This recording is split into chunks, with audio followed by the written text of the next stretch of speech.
Hi, it's Vi. I wanted to send you a few thoughts this morning as the news these days can feel really scary. And it's understandable if you or a family member is feeling worried or scared.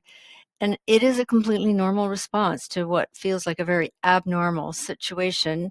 And a lot of other people do feel that way. I'm recording this on Monday, April 7th. And of course, by the time you listen to it, there will probably have been more changes, possibly good, possibly bad, in the markets or the news. Hard to tell minute by minute. But, the global markets have had a rough week last week.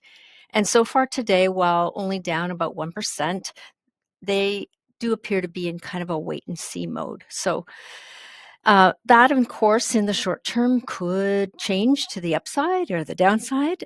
And at any given time, given positive or negative announcements. And it can really feel like a very jarring roller coaster of emotions. So I do realize that the news hits everyone very differently. Some of you are, very calm through all of this. Others of you are feeling nervous inside and questioning yourself. And so for those of you though that have built an emergency fund, have a cash cushion, and I realize you probably feel quite differently to some people out there who've put all their money in the markets and you're hearing them talk on the news that they're very, very worried. It also can feel more scary when you have a personal crisis, health or family. When that's hitting you at the same time as all of this, it can be very, very upsetting. So, what I would like to say though is that although there's no one perfect way to invest to carry you through times like this, and we've had many scary times in the past, and there'll be many scary times in the future, the best way I've found so far is to have a balanced approach, and that's what we do. And so let's just take a moment and revisit that approach. So when we say balanced investing, it basically means don't put all your eggs in one basket, no matter how good that basket may seem at the time. If you followed our advice, then you currently have money set aside in some cash or guaranteed investments for the upcoming expenses that you have over the next while. And then if you're following our advice, you have money that's in the bond market and or possibly some GICs. And these kind of investments are known as fixed income investments. And the reason for that is that they pay an income on a regular basis. And that's coming through whether the markets are up or down. And that may be coming into your account as cash, or it may be reinvesting and buying more while things are down. And in fact, what the news may not be telling you right now is that conservative area of the bond market has actually gone up recently and been holding really well. And it's stabilizing portfolios and reducing risk. So that comes to the portion of your portfolio that's invested in the stock market. And that's, of course, what the news is reporting on and what we're hearing about minute by minute. But that money that's in your portfolio is there to stay ahead of inflation, be more tax efficient, and importantly, be there to grow for the long term. So you may have it invested for the long term for children or grandchildren, their education or their homes or well-being. You may have it invested for the long term toward your retirement or perhaps possible healthcare expenses as you age. And for some people, it's also about leaving a legacy to the next generation. So these are all long term goals. And in that long term time period, there will be volatility like we're having right now. But that's not money you need right now. So these important goals we take very seriously. And so if you are invested in the market through us, you're not concentrated in just one company or one industry like technology.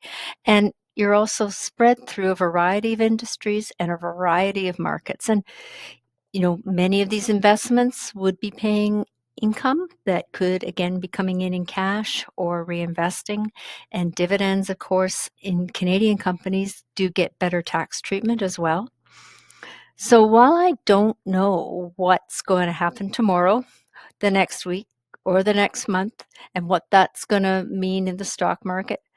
I do expect it will be a roller coaster. And so that means there's going to be good days and there's going to be bad days, but we'll ride it out just like we've done before.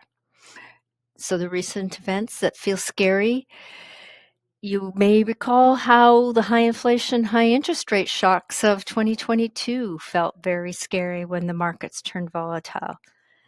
Not to mention how scary the pandemic was 5 years ago. You know, we were going through this exact same experience in the markets and emotions literally 5 years ago to the day. And, you know, going back even further, the financial crisis that started in '08 and went right through to '09, that was very scary, you know, again, centered on the US and concerns over, you know, financial institutions there going under. And you know, there was a lot of shocks to the economic situation at that time. Scary times, different to now, but scary nonetheless. The one thing I have learned through all these scary times, including the tech crash that then blurred into the 9/11 crisis, is that rash decisions, big decisions in the heat of emotion are never a good thing.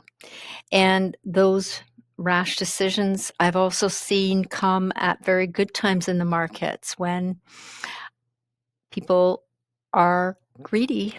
They're concerned about the money that other people are making in some stock darling of the day, and a rash decision to buy at the top of the market is also never a good idea. So, you know, rest assured, we're here.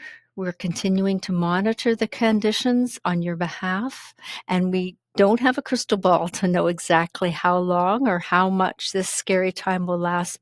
But we do know that by sticking to the strategy that we've laid out with you for your needs now and into the future, that we can weather this storm.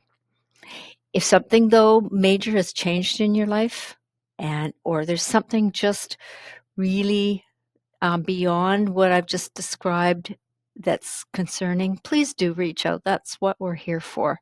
And we want to help you get through this time. Thank you. And I look forward to speaking to you soon. Bye bye.